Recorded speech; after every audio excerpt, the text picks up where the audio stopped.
예, 미국의 대선은 결국 클린턴과 트럼프의 대결로 치러지게 됐습니다. 미국 공화당의 도널드 트럼프가 인디애나주 경선에서 53%의 지지율로 압승을 거두었습니다. 트럼프는 대의원 57명 가운데 51명을 가져가면서 자력 후보 지명이 가능한 매직 넘버인 1237명의 85%를 이미 확보했습니다. 추격전을 펼쳤던 테드 크루즈가 경선 포기를 선언하면서 사실상 공화당 대선 후보로 트럼프가 확정된 것이죠. 자, 7월 전당대회는 그야말로 형식적인 추인 절차가 되는 셈입니다. 11달 전에 경선 출마를 선언할 때만 해도 설마 했던 트럼프가 이제는 미국의 대통령이 될 가능성마저 보이기 시작한 겁니다. 오늘 뉴스룸이 주목한 부분은 과연 트럼프가 미국의 대통령이 되는 일이 일어날 수 있는가 하는 문제입니다. 김현기 워싱턴 특파원이 연결되어 있습니다. 자, 반짝 돌풍에 그칠 것이라던 트럼프가 정말 결국엔 미국의 대통령까지 되는 것인가? 이걸 어떻게 바라봐야 할지 짚어볼 부분이 많은 것 같습니다. 이제 공화당의 당내 경선은 무의미해졌다고 봐야 되겠군요. 실질적으로 그렇습니다. 트럼프가 오늘까지 확보한 대의원 수는 1,048명인데요. 이제 180명 정도만 확보하면 자력으로 후보가 됩니다. 그동안 무성했던 경쟁 전당대회 혹은 중재 전당대회, 즉 과반 후보가 없을 때 성사되는 당 행사 얘기는 쏙 들어가게 됐습니다.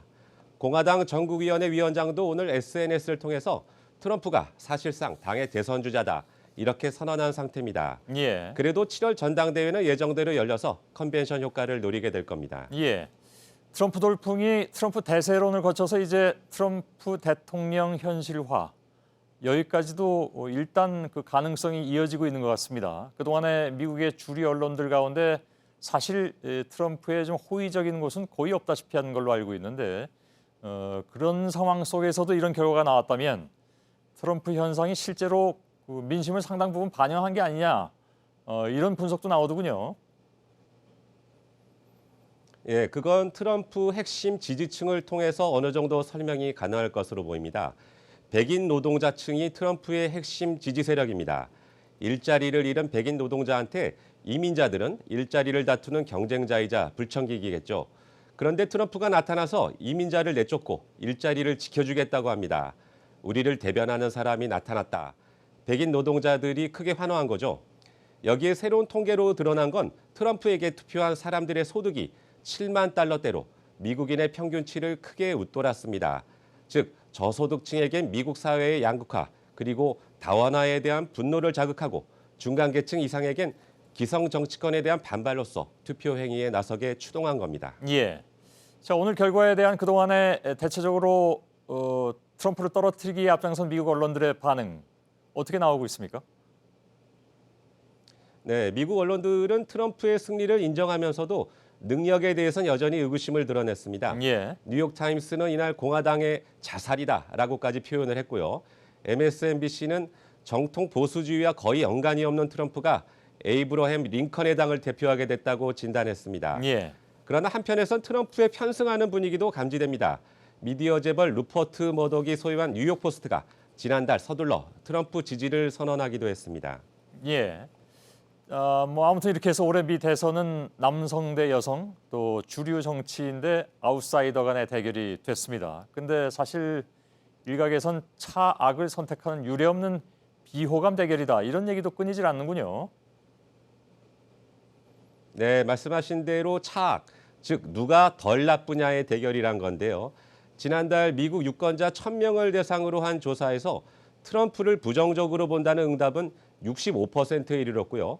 클린턴을 부정적으로 본다는 유권자도 56%에 달했습니다. 막상막하죠. 그래서 이번 대선은 막말투성이의 기질이 나쁜 트럼프 그리고 이메일 논란에서도 보듯 정직하지 못한 이미지를 남긴 클린턴 중에 차악을 선택하는 대결이 펼쳐질 거란 얘기가 나옵니다. 예. 미국 언론들은 두 후보가 서로를 가장 모욕하는 역대 가장 지저분한 대선이 될 거다라는 우려도 드러내고 있습니다. 예. 자, 올 11월 대선인데 뭐 사실 따지고 보면 몇 달 남지도 않았습니다. 지금 5월이니까.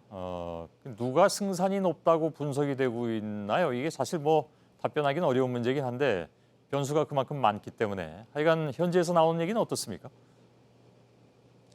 네, 그동안은 두 사람이 맞붙으면 트럼프의 필패, 즉 힐러리가 무조건 이길 것으로 보는 분석이 지배적이었습니다.